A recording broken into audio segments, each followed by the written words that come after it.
पश्चिम बंगाल की एक लड़की के साथ हुए दुर्व्यवहार पर आधारित फिल्म जिसका नाम the diary of waste Bengal जो कि 30 अगस्त को रिलीज होने वाली शनिवार को दिल्ली के कनॉट प्लेस में स्थित पीवीआर प्लाजा में आयोजित प्रेस कॉन्फ्रेंस के दौरान जानकारी देते हुए फिल्म के निर्माता वसीम रिजवी उर्फ जितेंद्र सिंह कहा, राज्य में सरकार विफल साबित हो रही है। एक लड़की के साथ पहले अन्याय हुआ था, उसी पर आधारित एक वास्तविक कहानी फिल्म में हमने एक सच्ची बलात्कार घटना को दिखाया है। हमने पूरी शूटिंग कोलकाता में की है और उसी तरह के घटनाओं से इस समय कोलकाता फिर जल रहा है। अब फिर एक मामले में महिला डॉक्टर के साथ बलात्कार और हत्या की वारदात होने से राज्य में कानून व्यवस्था का बुरा हाल है।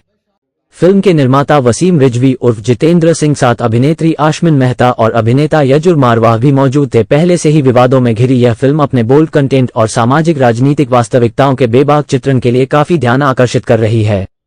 सच्ची घटनाओं पर आधारित इस फिल्म के बारे में वसीम रिजवी उर्फ जितेंद्र सिंह ने बताया कि कट्टरपंथियों के सोच पर आधारित जानकारी देते हुए बताया कि कोलकाता पुलिस द्वारा वसीम रिजवी जितेंद्र नारायण सिंह को तलब किया जाना और भी आग में घी डालने जैसा साबित हो रहा है। आइए देखते हमारे वरिष्ठ संवाददाता राजेश खन्ना की विशेष रिपोर्ट। डायरी ऑफ वेस्ट बंगाल 30 अगस्त को पूरे देश में रिलीज हो रही है। ये फिल्म सच्ची घटनाओं पर आधारित है। एक बेगुनाह लड़की के खून से लिखी हुई ये बंगाल की डायरी है और इस फिल्म में हमने जो इस वक्त जैसे कि आप लोग देख भी रहे हैं कि बंगाल में क्या हो रहा है, वहां पर जब एक स्टोरी को हमने डेवलप किया 1 साल पहले तो ये सब उस वक्त भी हो रहा था। आज इसका एक्सपोजर हो रहा है, आज ये आपके माध्यम से दुनिया को दिखाया जा रहा है। ये एक वो कहानी है, बांग्लादेश से शुरू होती है, जहां बांग्लादेश में एक अनिल चंद परिवार था जिस पर कट्टरपंथियों ने ये कहकर हमला किया कि ये काफिर है और उसका पूरा कत्ल कर दिया। और उसमें एक 14 साल की उनकी लड़की थी पूर्णिमा, जिसके साथ बेरहमी से उसका गैंग रेप किया गया। उस वक्त माँ जिंदा थी। माँ ने उन दरिंदों को आवाज देकर ये कहा कि अब्दुल अली उसका मेन लीडर था, उसको आवाज देकर कहा कि अब्दुल अली एक एक करके करो वरना मर जाएगी हमारी लड़की। इस किस्से को दबा दिया गया और इस किस्से के बाद छोटे छोटे मीडिया चैनल्स ने उनको एक्सपोज किया। फिर तस्लीमा नसीम ने अपनी किताब लज्जा जो बैन भी हो गई और उसी की वजह से उनको बांग्लादेश छोड़ के भागना पड़ा। उस किताब में भी इस पूरे वाकये का जिक्र किया है इस माँ के डायलॉग के साथ। तो हमारी फिल्म वहीं से शुरू होती है, उसी परिवार की कहानी है। उसमें से एक लड़की बचती है, वो भारत इसलिए आती है कि भारत में वो क्योंकि यहाँ हिंदुओं का बहुल कंट्री है तो यहाँ पर वो अपने को सुरक्षित समझेगी और यहाँ पर आकर ह्यूमन राइट्स में यहाँ की हुकूमत से जो उसके साथ उसके परिवार के साथ जुल्म और ज़्यादती हुई है उसकी आवाज़ बुलंद करेगी। लेकिन वो जब आती है तो वो रोहिंग्यास के ग्रुप में फंस जाती है, उसके साथ लव जिहाद भी होता है। उसके साथ जो उसकी 2-4 और हिंदू लड़कियां आई थी उनके रेप होते हैं, धर्म उनका बदलवाया जाता है जबरदस्ती। ये पूरी एक वो कहानी है जो जिहादी मूवमेंट बांग्लादेश में चल रहा है। आज की तारीख में वहां पर हिंदुओं का कत्ल होना या आज की तारीख में वहां पर महिलाओं के साथ में बलात्कार होना ये बहुत छोटी बात है। हाँ, बड़ी तब हो जाती है जब आपके माध्यम से उस चीज को उठा दिया जाता है या कोई बड़ी घटना हो जाती है, तब ये खबर बड़ी होके आती है, वरना ये आम चीजें हैं। वहां पर शाहजहां शेख का मामला हो, इस फिल्म में शाहजहां शेख का भी एक किरदार है क्योंकि हम लोग पहले ही उस पर रिसर्च कर चुके थे। तो हमने रोहिंग्यास किस तरह से आते हैं, किस तरह से बांग्लादेश में उनको आईडीज दी जाती है, उनकी पूरी आबादी बसाई जाती है और उनकी जनसंख्या वहां बढ़ाकर उनका तो इस्तेमाल गवर्नमेंट सिर्फ अपने वोटों के लिए करती है, लेकिन रोहिंग्यास की गतिविधियां पूरे भारत में है और वो एक भारत के लिए एक बहुत बड़ा जिहादी खतरा बनते चले जा रहे हैं। ये बात बिल्कुल छुपी नहीं है और इसको कहने में कोई एतराज नहीं है। तो इन सारी घटनाओं के ऊपर से पर्दाफाश करती है the diary of waste Bengal, love जिहाद का पर्दाफाश करती है, महिला जो वहाँ पीड़ित हैं, जिनके साथ में वहाँ बलात्कार हुए, उनकी घटनाओं को उजागर करती है। और बड़े अफसोस के साथ ये भी बात कहनी पड़ती है कि मौजूदा वहाँ की जो हुकूमत है, उनके टीएमसी के गुंडे खुलेआम वहाँ पर क्राइम कर रहे हैं, उनको पूरी छूट है और वो दहशत का माहौल है। क्योंकि मैंने खुद वहाँ जाकर ग्राउंड रियलिटी देखी है, वहाँ पर एक ऐसा चाइनीज एडमिनिस्ट्रेशन है कि वहां पर पत्ता भी पर नहीं मार सकता, वहां की स्टोरीज भी बाहर नहीं आ सकती। तो जब वहां का अस्पताल सुरक्षित नहीं, वहां महिलाएं सुरक्षित नहीं, वहां पर आम इंसान सुरक्षित नहीं, तो फिर वहां की हुकूमत की जो जिम्मेदारी बहुत ज्यादा बढ़ जाती है। तो हुकूमत किस तरह से रोहिंग्यास को वहां सेटल कर रही है, ये भी हमने एक्सपोज किया है। ममता बनर्जी की वहां क्या पॉलिसी है उन लोगों को लेकर, जिससे पूरे देश खतरे में की कगार पे आज खड़ा हो गया, उसको भी हमने एक्सपोज किया है।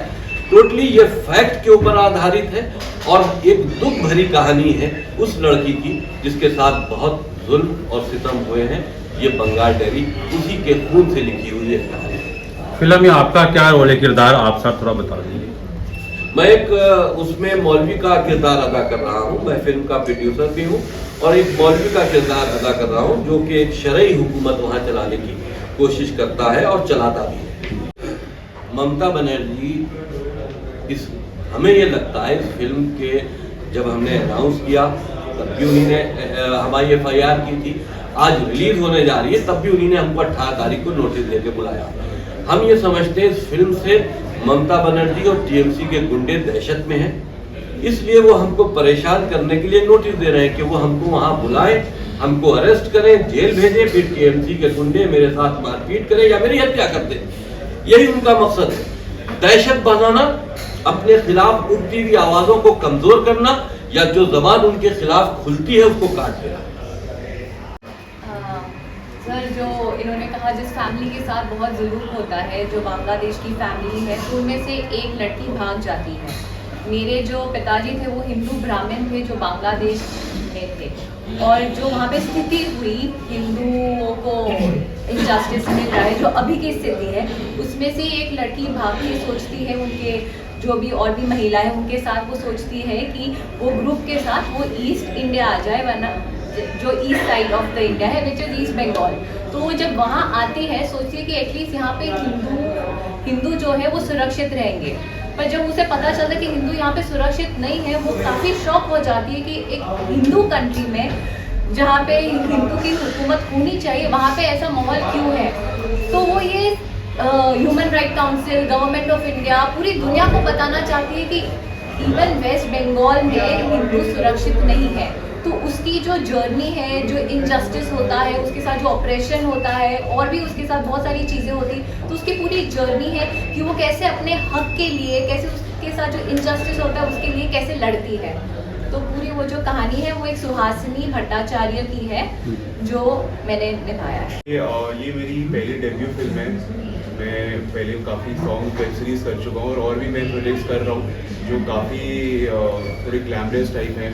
बट ये मेरे लिए, मैं basically I am theatre actor, मैं दिल्ली से ही हूँ और मैंने मंडी हाउस से 5 साल थिएटर किया है, जबकि by qualification I am an architect. तो मैंने काफ़ी, मैं डांसर भी हूँ, मैं ब्लैक बेल्ट लाइसेंस होल्डर भी हूँ, मैं काफ़ी प्रोजेक्ट्स कर रहा हूँ। मेरी एक हॉलीवुड की शॉर्ट फिल्म भी आ रही है जिसमें मैं मार्शल आर्ट्स कर रहा हूँ और कोई डांसिंग सॉन्ग है। बट ये मेरे को ये जो सब्जेक्ट है ये काफ़ी रियलिस्टिक है, 100% रियलिस्टिक है। कह सकते हैं कि ये बंगाल की बायोपिक है, ये इंसानों की होती है, ये स्टेट की है। तो मेरे लिए काफ़ी चैलेंजिंग रोल था क्योंकि इसके अंदर मेरे 2 रोल्स हैं, एक पॉजिटिव भी है और साथ साथ साइमल्टेनियसली नेगेटिव भी है, अतीक और प्रतीक। तो मेरे लिए काफ़ी चैलेंजिंग था। तो जब मैंने स्क्रिप्ट ली तो मैंने इसको ये नहीं सोचा कि ये कोई प्रोपोगेंडा है या मेरे लिए कोई कंट्रोवर्शियल होगा, मैंने इसको एज ए चैलेंज लिया। और मुझे लगता है एक एक्टर के लिए चैलेंज एक्सेप्ट करना बहुत अच्छा होता है कि उसको अपना टैलेंट दिखाने के लिए मंच मिल रहा है। और काफ़ी इंटरेस्टिंग जर्नी थी। जब ये स्क्रिप्ट आई तो हमारे जो डायरेक्टर हैं उनसे मैंने कैरेक्टर ब्रीफ लिया, क्योंकि हमें थिएटर में हमारा यही सिखाया जाता था कि पहले जो डायरेक्टर ने आपकी स्क्रिप्ट आपके लिए रोल सोचा है उसके लिए आप उससे ब्रीफ लीजिए, हम लोग कैरेक्टर उसी हिसाब से कैरेक्टराइजेशन करते हैं। और ऐसे ही नहीं, मेरे को स्क्रिप्ट अच्छी लगी, फिर मैंने सर से इसकी रियलिटी के बारे में पूछा, जाना, काफ़ी हद तक फिर लेने के बाद ऑनलाइन सर्च करके जितने साल जो मुझे लगा कि अब मैं ये कैरेक्टर डेवलप कर सकता हूँ प्ले करने के लिए, वो किया। लेकिन आज की डेट पे जो आप चीज़ें देख रहे हैं, जो वहाँ पे चल रहा है, ऐसा नहीं है कि हमारी फिल्म अभी ये सब हो रहा है पिछले 2-3 हफ्ते में और अभी शूट कर लिया हो। हमारा तो ये प्रोजेक्ट 1 साल से चल रहा है और हम ये लोगों तक पहुँचाना चाहते थे और अब पहले से ही चीज़ें बाहर आ रही है। ऐसे लग रहा है कि हमारी मूवी की क्लिप्स ही हैं वो जो बाहर आ रहे हैं। तो मुझे अच्छा लगा कि मैंने मतलब ये कोई वो शूट किया है जिसमें रियलिटी है। और जब हम वहाँ पे भी शूट करने के लिए गए थे तो हमारी स्ट्रिक्ट गाइडलाइंस थी टाइमिंग को लेके, बात करने की। यहाँ तक कि हमारे जो डायलॉग्स थे जब हम शूट कर रहे थे बंगाल में, तो हम लिपसिंग करते थे कि जो ओरिजिनल डायलॉग से लिपसिंग मैच कर जाए और हम बोलते कुछ और थे ताकि लोगों की सेंटिमेंट्स वहाँ पे हर्ट ना हो। तो ये सारी चीज़ें हमने एक्सपीरियंस करी हैं और बहुत अच्छा लगा। बट हाँ, जब शूट करता था तो काफ़ी दर्द महसूस होता था कि जिन पे बीती होगी कैसा लगा होगा। इसमें मेरे काफ़ी इंटरेस्टिंग चीज़ें हैं, जैसे मैं इसमें प्रेस चलाता हूँ और मेरा एक डायलॉग भी बहुत फेमस मतलब वायरल हो रहा है, जिसमें मैं बोलता हूँ, भाईजान वेद पुराण गीता और धार्मिक किताबों के फेर बदल करके लखनऊ अयोध्या बनारस और हर जगह फ्री में बेची जा रही है। मतलब मैं फेर बदल, मेरे प्रिंटिंग प्रेस है और जितनी भी हमारी धार्मिक किताबें हैं उसका फेर बदल के हम लोग डिस्ट्रीब्यूट करें ताकि लोगों को गलत ज्ञान मिले। तो ऐसे अच्छे मैसेजेस हम दे रहे हैं उससे। और बाकी थोड़ा मतलब सिर्फ, और उसमें थोड़ा ये भी है कि जैसे मुझे ये मिलती है, मैं कैसे इनको कन्विंस करता हूँ बांग्लादेश से बंगाल आने के लिए, कैसे मोटिवेट करता हूँ और इनको मैं अपनी पॉजिटिव साइड दिखा रहा हूँ और रियलिटी मेरा बैक ऑफ द माइंड क्या चल रहा है। और ये सब इस तरीके का मेरा कैरेक्टर है कि मैं इनका कैसे धीरे धीरे करके ब्रेन वॉश करता हूँ और इनको परस्यू करता हूँ अपना धर्म बदलने के लिए भी। तो बहुत अच्छी जर्नी है और ये सिर्फ एक रियलिस्टिक फिल्म नहीं है, रियलिस्टिक विद सिनेमाटोग्राफी है। लोग ज़्यादातर गलत मान लेते हैं कि रियलिस्टिक होगी तो बोरिंग होगी, डॉक्यूमेंट्री टाइप होगी, पर ऐसा नहीं है। और हम सब लोगों ने बहुत मेहनत लगी है, हमारे डायरेक्टर, हमारे प्रोड्यूसर, टीम वर्क बहुत अच्छा है। तो let's hope for the best. 30 अगस्त पे रिलीज